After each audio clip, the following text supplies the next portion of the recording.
The South Dakota House State Affairs Committee killed a bill this morning that would have released the cost of Governor Noem's security while campaigning. The lawmaker who sponsored the bill says the governor's office has been pressuring Republican lawmakers against the bill behind closed doors.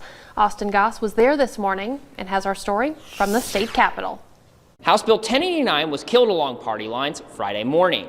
It was drafted in response to the security costs racked up by Governor Noem while campaigning for President Trump last year, costs which still have not been made public.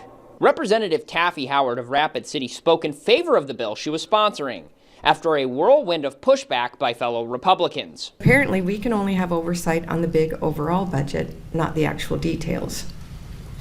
How much could be right-sized this next budget? We don't know because we aren't allowed to be told.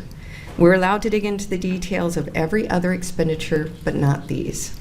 A number of open government activists testified in favor of Howard's bill, only 2 people against: Public Safety Secretary Craig Price and former South Dakota Chief Justice David Gilbertson. Engaged with the public, so she's traveling all the time.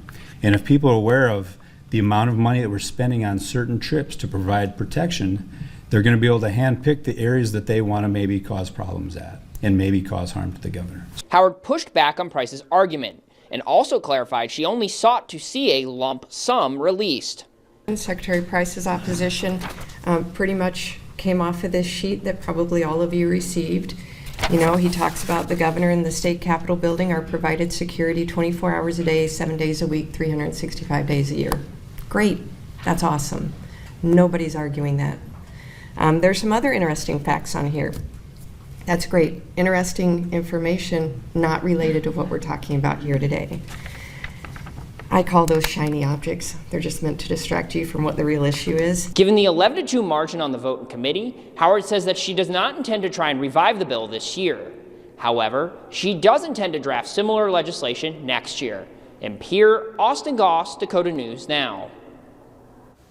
Dakota News Now is your source for State House 2021 coverage. State House reporter Austin Goss will have live reports each day during the session.